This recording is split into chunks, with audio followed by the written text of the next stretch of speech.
what we find out in a grand urban experiment like Chicago. We are joined now by Chicago Mayor Brandon Johnson, a Democrat, a former social studies teacher here in Chicago, as well as a former member of the Cook County Board of Commissioners.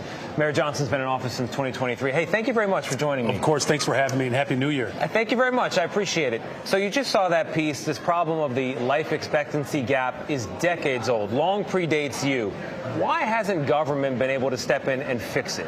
Well, first of all, it is a real problem, and we are working hard under my administration to address it. What is driving that life expectancy gap? It's homicides and it's drug overdose, right? We've reduced homicides this last year by 30%. We've reduced drug overdose by 34%, a total of 40% reduction since I've been in office. I'm confident as we continue to do the work that's necessary to invest in these communities, we can improve the quality of life for all of Chicagoans. But you're someone who's lived here for your whole life. You live on the West Side now, and you're in public service. What is the explanation for residents who have known about this, as you just heard, for 30 years or more? You come along, you've got a plan. How come no one else fixed it already? Well, part of the problem is we've had leadership that has focused on neighborhoods like the Loop. And we've seen that at every level, whether it's local, state, the federal level.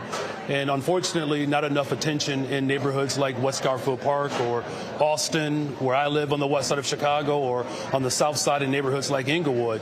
But we have transformed essentially how we are approaching leadership in this moment by focusing our attention in the neighborhoods that need these critical investments, whether it's youth employment, of course, or whether it's education, whether it's health care, particularly mental health care. That's what my focus has been. And unfortunately, for a very long time, every level of government has focused on neighborhoods that, quite frankly, do not need the type of investments that West Garfield Park and neighborhoods like that across the country deserve. What I learned from the doctor today there is that the quality of life that people are living in West Garfield Park historically contributes to the lower life expectancy. It's a harder life, more disease, and people die sooner.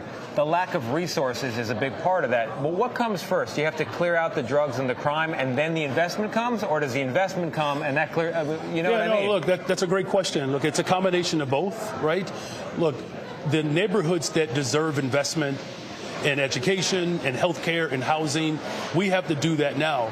But of course, we have to address, these, decades-old challenges that have been ignored for a very long time. And so that's why we have done, what the strategic partnership around policing and affordable housing, policing and youth employment, policing and mental health care services. By taking that full force of government approach, it allows for us to address the critical issue, the immediate need, while setting us up for long-term viability. What was interesting is everyone I talked to today said, do you think we're finally at last at the beginning of the end of this problem? And people were not sure. The answer was yes. What's your answer?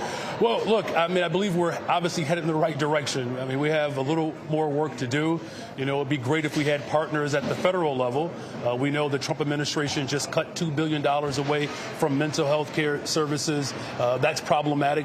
We're investing in mental health. So I believe that we are, at the beginning of a transformation. And I'm confident if we continue to come together, we'll see the type of life expectancy for all of Chicagoans that we can be proud of. Mayor, thank you very much. I appreciate your time.